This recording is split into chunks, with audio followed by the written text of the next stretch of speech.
Shilo, come here. Come here, boy. Hey guys, what's going on? Mark here. I am with Shilo with Royal Dogo USA. Shilo is only 7 months. He is 88 pounds. He's on his hind legs and I'm sitting in a chair, but as you can see, he's a big boy. He is, come here, buddy. He is of the Las Palmas and De La Cocha bloodline, and an amazing friend, family companion, animal. He's a good boy. So I am here to talk about all the things you need to know about a dogo from 8 weeks up to 7 months. He turned 7 months yesterday, and he's a sleepy boy. So I'm gonna let him go do his thing while I talk to you.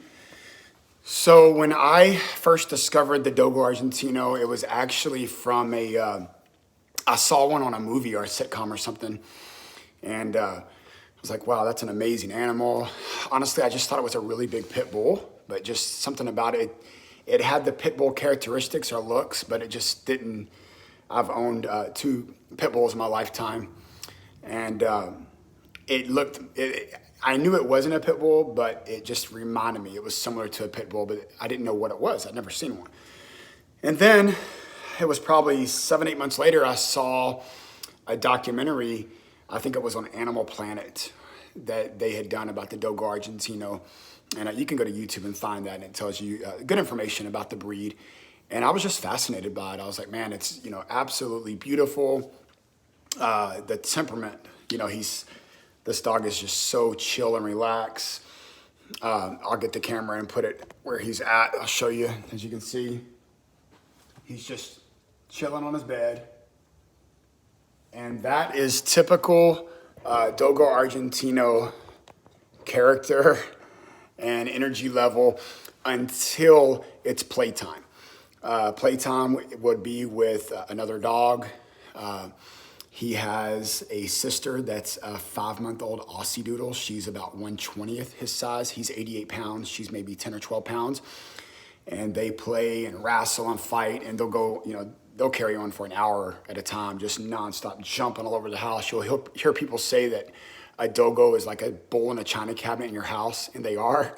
He's very big, he's very powerful, and he's very klutzy at this stage. So he just runs, it's almost like he gallops all over the house. You'll see in my other videos, I have videos of these 2 dogs, roughhousing and cutting up and carrying on, and they'll bump into the Christmas tree and the whole Christmas tree will fall over, and he's just kind of like, doo-doo,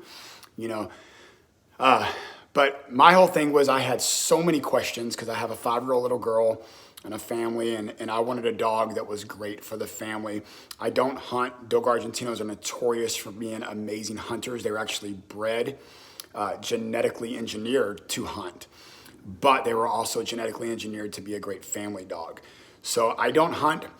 Could my dogo hunt? I would think he could and could do it very well. He has a very high prey drive. Just at 3 months old, walking him down the green belts outside my neighborhood or on the mountain bike trails, he would pull incredibly hard whenever we saw a rabbit or a squirrel. I mean, it sounds silly, but even a frog or a cricket, they pull tremendously to get toward that animal or whatnot, whether it be because they're wanting to kill it in a prey drive, a hunt drive, or whether it be because he's just curious. He hasn't killed anything yet, and I really don't want him to. But they are bred, they were designed to be hunters of puma and wild boar, and they're very good at that. Now, whether he would go out and immediately initiate a hunt or not, I don't know. Like I said, I don't hunt or have any interest in hunting or hunting him. But I would think that because it's genetically engineered into them, that he could be taught very easily and could be a very good hunter because he's a very powerful and alert animal when he needs to be. I was wanting a dog that was a good family pet, but would also be a beautiful dog that had low shedding. People say dogos don't shed. That is not true at all. They definitely do shed. Do they shed like a Labrador or another type of breed that sheds tremendously? No, but they do shed. They say they bred the scent out of them, the dog smell. That is almost true. I would say about 85, 90% of the smell is out of him. I bathe him once a week. I even put a little cologne on him. He always smells good. But if he goes outside for an hour, hour and a half, like any dog, and he's in the grass or whatnot, he'll come in and he'll smell like outside. But as far as an actual dog odor, like 1/10 of another dog I have, Thumper, which is we believe, a mutt crossbreed between a Labrador and a Dachshund, actually. So he sheds tremendously. He smells way worse than Shilo. Shilo has a very low odor, very low shed compared to him. Now compared to the Aussie Doodle we have, Shilo sheds, obviously more than the Aussie Doodle because she has poodle in them. They shed almost zero. Smell-wise, they're about the same. Very, very low dog odor. So we wanted a family pet, but I also wanted a dog that would grow up and be big enough and, intimidating enough looking that someone would think twice before jumping over my backyard fence or breaking into my home. The Dogo Argentino is absolutely going to be that guy. I think and I expect that, around 18 months of age, he will naturally become super territorial and protective of our property. I mean, he already kind of is. If someone knocks at the door, he jumps up. It's like Jekyll and Hyde. He'll go from sleeping over there and just being lazy to just instant ears up, chest out, looking up, being alert, wanting to know, who's at the door, who's the intruder on his territory. And he's only 7 months old. So I think naturally that the hunting would be a natural response for any Dogo Argentino. Now, will some hunt better than others? Will some be more prey-driven than others? Absolutely. That's just like, a human. There's men that are more aggressive, men that are more docile, men that are more athletic, men that aren't. So same thing with an animal. So, but naturally, I think that prey drive and that instinct to hunt will be there with any real pure Dogo Argentino. The scent, the odor is very low with these dogs. That's true. The shedding is kind of in the middle. They absolutely do shed. Don't let anybody tell you they don't, but they don't shed horribly bad. He does not bark a lot. In fact, he doesn't bark at all, period, unless there's somebody at the door or on the other side of our wood fence. We have a big backyard. I'll let him out to play, let him out to go to the bathroom. If there's somebody on the other side of the fence, he will bark, or if there's an intruder, somewhere like, a UPS guy delivering a package, he knocks on the door, he will bark. Other than that, there's zero barking. They're not yappy dogs at all. Very, very clingy and loyal. I am the dominant male of the family unit, I guess you would say. The top of the hierarchy for our family unit. He recognizes that very well, and he clings to me and follows me everywhere. I mean, right now he's in here sleeping beside me. If I go to my office, he'll lay at my feet. If I'm taking a shower or shaving my face, he's laying right behind me. He wants to sleep with me. If I'm on a couch, he wants to crawl up on the couch. The whole thing of owning a Dogo and thinking that you'll never have him on the couch, yeah, right, that'll last for about a week. And then you'll want them on the couch because they're just big, soft. They're incredibly soft, maybe because, they're genetics, but also because I bathe him once a week. His fur and skin around his neck and his head and his ears is almost like velvet. But very clingy dogs, very loyal. He's very good with my 5-year-old daughter. She adores him. You'll see videos of her and him playing and her hugging up all over him. But he definitely follows around the alpha male, which would be me of the family unit. Now, I'm also the one who hand feeds him. Every day I feed him, and I try to feed him by hand a lot, and I feed him a lot of, in between snacks. You'll have another video that shows what I feed my dog. I feed him about 50% raw, 50% kibble. I feed him twice a day with, 4 or 5 little snacks in between. These dogs absolutely do need to be exercised. They're not hyper dogs, at least mine is not at all. Totally not hyper. Again, I'll show you what he's doing right now. And that's what he's doing about, 20 hours of the day. But again, like Jekyll and Hyde, he'll go from that to instant alert, or if it's playtime, once he's up and he's playing, he's all over the place, jumping around and just, being funny. He's silly. We love it. They play very rough. You would think they were fighting another dog when they're playing, and they're not. They're just playing. So, exercise, we live on a green belt. Right outside my front door, there is a green belt that goes for miles into the mountain bike trails. Twice a day at minimal, I walk him typically for 20 to 30 minutes at a time. I take advantage of every single dog we see and human. I like for him to have as much socialization and interaction with other humans and dogs as possible. Because he's very intimidating and very large, and he pulls and he looks very aggressive, although I've never seen an ounce of aggression out of him thus far. Keep in mind, he's only 7 months. That could change around the 12 to 18 month mark. He could start getting dog aggressive toward other males. It's even likely that could happen. But as of right now, I've seen zero aggression. Even when other dogs are aggressive to him, he just bows up his chest, puts his ears back, and kind of like, gets back and out of the way and stares at him. Never has he shown any aggression toward another dog. But anytime we walk up to a person with a dog, I always ask permission. First thing I say is, hey, is your dog aggressive? If they say no, I'm like, can they play? Yes, okay, cool. I let Shilo walk up and they play, and he's hilarious. People love him. People go crazy over these dogs, man. I mean, I need to make a business card that literally I give to people when they ask what kind of dog is that tells you short story, how they made the Dogo and what he is. Because everywhere you go, people, what is that dog? He's gorgeous. He's awesome. And then whenever they see his personality and his character traits, he's super, playful and friendly and calm. It's like a calm, playful, he'll play rough when he's playing, but when he's getting to know you and you're getting introduced to him, he puts his ears back, he gets low with his head, very almost submissive. He's just very kind for an animal. But anyway, yeah, I always ask permission. I don't just let my Dogo Argentino just boom, bombard and walk up on a human or a dog. I always ask permission. 9 out of 10 times people are receptive to it. The ones that aren't, they're just not. They don't like dogs, or maybe their dog is aggressive and I don't want Shilo. I might let him go nose to meet the dog if the dog's slightly aggressive. But the minute the dog shows aggression, I pull Shilo back and we move on. I don't want him picking up those traits, and I don't want him to get bit. So exercise is vital. If you live in an apartment, I think you can absolutely have a Dogo. As long as you commit to getting that dog outside for at least an hour a day. And what it's done with me is it's really helped me get exercise. If I'm super busy, I'm a full-time realtor, so there's times I'm working 12 hours a day, I'm all over the place, but I know, okay, I have to stop for 20 minutes to walk my dog. Well, he's really walking me. I'm getting exercise that I may not would have got, previously. So you got to exercise the dog twice a day. You got to socialize the dog every chance you get. I mean, if I see a dog outside and I'm not even planning on walking him, I will go get him and I will take him outside and walk up to the person. Hey, what's up? Introduce myself, very friendly. Is your dog friendly? Can they meet? So I take advantage of that. I do take him to dog parks sometimes. I don't know if I will take him as much when he's a full-grown male. I mean, he's going to be huge and extremely powerful. Things happen, right? It's not always your fault or your dog's fault. But if another dog, attacks him, he's going to defend himself. And when a Dogo defends himself, it's probably going to turn out bad for the other dog. So I want to avoid that at all costs. Again, my dog is only 7 months. I've seen zero aggression from him thus far, but that doesn't mean that he will not get more aggressive or territorial, specifically toward other large male dogs. I'm kind of anticipating that. And it's all about the owner. I will keep him away from other male dogs at every chance I can. If at all, I'll have him leashed and, with a nice strong collar and leash, and I can pull him back and maintain him. They're very, very powerful dogs. I've had a lot of luck with the prong choke collar. Some people are anti-prong choke collars. It's the owner, the user, not the dog, or the collar to blame.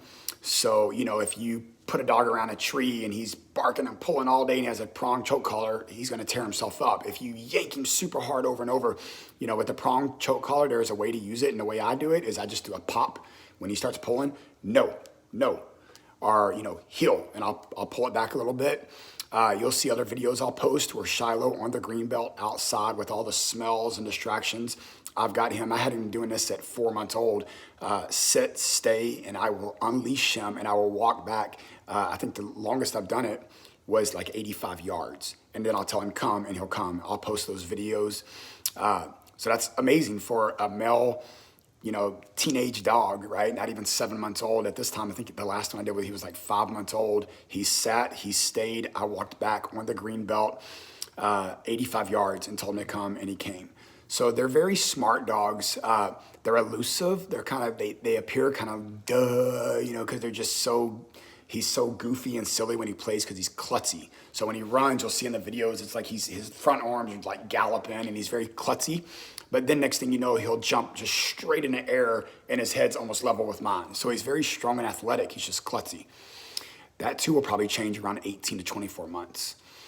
But I highly recommend a Dogo Argentino if you have the time, the finances, the energy, and the heart for the dog. One thing I'll tell you, they do take a lot of patience. They're very stubborn. I haven't seen anybody say they're not stubborn, but also I think they have a small bladder. I heard another guy in a video talk about them having a small bladder, and I completely agree with him. I haven't had these problems in probably the last month. Since about the 6-month mark, he can hold it pretty well. But there was times that, I would walk him, he'd come in, drink some water, and literally, 45 minutes later, he's over there peeing on the ground in the kitchen. I'm like, oh my God. I think Dogos innately have a small bladder, and it's probably something to do with their gene pool. But beautiful dog. I'm taking my time, just enjoying this life we have with him. My wife and daughter love this dog. It's been great for our family. My other dogs love him. He loves them. They play together awesome. We've had no issues with aggression toward any human or animal. We're going to ride it out for another probably 3 to 6 months, and then probably be looking to get a really beautiful female that we can actually create our own Royal Dogo USA bloodline with. But I'm being very picky about the female like I was with him. I was going to import a male out of Russia originally, and I ended up finding one in Texas, which was great, that I liked a ton, which is Shilo, love him to death. But very, very picky about the dog that I have and the dog that I'm going to have in the future to create my bloodline with. I want, more than anything, I want character. I want a great family dog. I don't want an aggressive, overly aggressive or unfriendly dog to family members. And there's going to be, in every bloodline, I don't care what anybody says, people rant and rave about all the good things. There's bad things about every bloodline too. Secondly, I want the look that Shilo has. I like the longer snout with the big head. I don't like the, more boxer looking, shorter snout. I don't like the big bully, wrinkly head with the wrinkly jaws. These dogs don't hardly drool at all. I've never seen a flea on him. Of course, I'm relentless about keeping him clean. So I don't want, we grew up raising Mastiffs and they have the big wrinkly and they drool everywhere. I don't like that look, and I don't like the drool everywhere. I like his size. He's large, so I want a female to carry on that same look, that same genetic code that gives them, good temperament.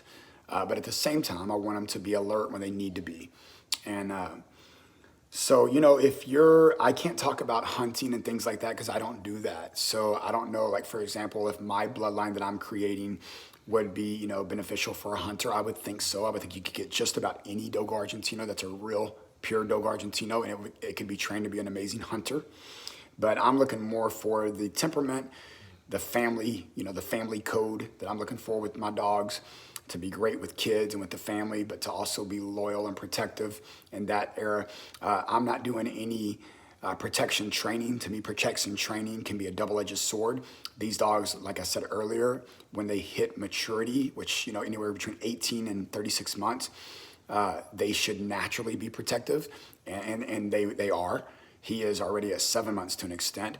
And their appearance and their air when you're around them is so intimidating when they're full grown. If you've ever been around a full grown, good looking, large male Dogo Argentino, you are not about to make a mistake. You're not about to break in that house. You're not about to do anything you shouldn't do to the owner of that dog, because believe me, that dog is very intimidating. When I saw Shilo's daddy, I was like, whoa, I didn't even want to walk up to the car. But he was a sweetheart, but his head was massive and he was just so intimidating.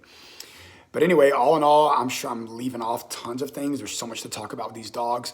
But if you have the energy, if you have the stamina and energy, the income, I spend about $250 a month feeding this dog. I feed him half raw, half kibble, and lots of treats. If you have the yard, or if you have, I guess I should say, if you live in an apartment, that's fine. If you can commit at least an hour a day of getting this dog outside and letting it exercise and walk and sniff and smell and meet other dogs and meet other humans, you're good. Let's see what else. Patience. You need patience, because potty training this dog takes a little bit longer than other dogs I've owned. It's not that they're dumb. They're very smart. They're just stubborn, and I think they have small bladders.